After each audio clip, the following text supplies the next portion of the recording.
I've had a few people ask me about auto sampling sounds from your keyboard into Logic or MainStage. So I'm going to walk you through the process. It's the same for both. It's the same plugin. So you'll find this plugin in Logic and you'll find this plugin in MainStage as well. So the process is simple. What you're going to do is you're going to open a session of Logic or MainStage. In this instance, I'm going to show you Logic. So you are going to create a new track. So hit the little plus sign if it's not up already. You are going to select external MIDI. Okay. Now, when you select external MIDI on the left hand side, on the right hand side, you're going to see Midi Destination. Now, Midi Destination is however you have your keyboard connected to your computer. So if you have it via, let's say, a MIDI M Audio USB Uno, which is MIDI to USB cable, then you would select it there. If you have it where you're going directly USB from your keyboard to your computer, like in this case, you would select it here. So where you see Nord Stage 3, the Nord is connected via the USB port on the back of the Nord to the USB port on the computer.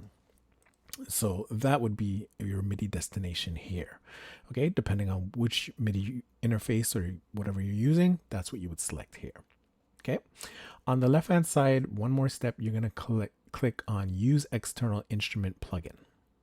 Now, once you do that, you'll see Audio Input pop up.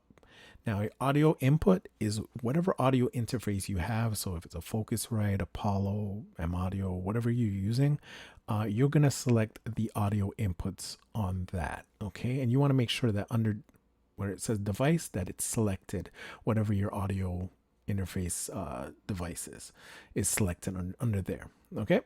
But your audio inputs is wherever you're getting your audio from. So in this case, I have the keyboard. Well, let's pretend I have the keyboard plugged into audio 1 and 2. I don't right now, but that's where you would have it. Okay. Whatever input you have the keyboard plugged into, that's what you would select here. Okay. And then you would hit create. Now, sorry about that. Getting a double signal. So once you have that selected, you want to come down to audio effects, and then select utility, AutoSampler, and stereo. Okay.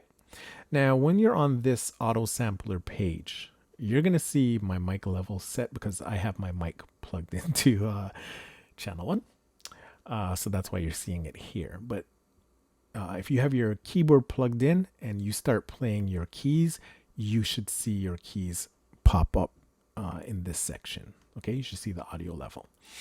Now, what you need to select in this area is range start. So for most sounds, you're going to want to, I would assume, select the bottom key and the top key to be sampled.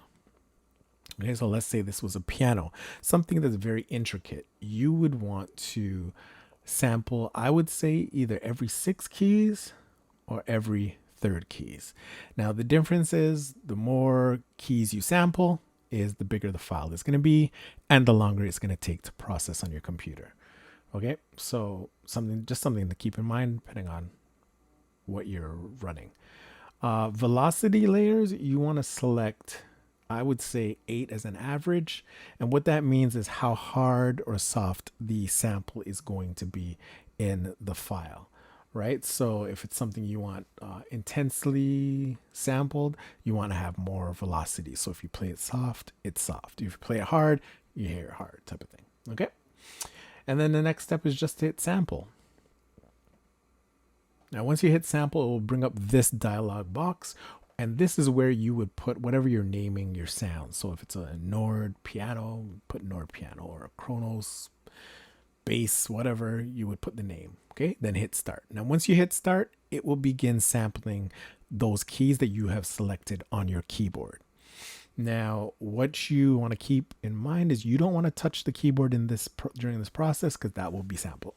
Or you don't want to move any slider or anything because it could affect the sample. Okay, so just something to keep in mind. And that's it. You're on your way. Once that is done, Sorry, let's close this out. You would go to add, go to software instrument. And if you're on an older version of Logic or MainStage, it's going to be show up as EXS24. That's what you would look for. But on this version of Logic, it's going to be Sampler if you have a newer version. Click Create, and those sounds that you sampled should be on the left-hand side. Okay. And if it's not, just if you click this little icon on the top left, it should toggle that on and off so you can see those samples. Another way is if you double click on this section here and then go into this section, it will give you the drop down of those samples as well. Okay, so hopefully this information helped and you're on your way to sampling your sounds.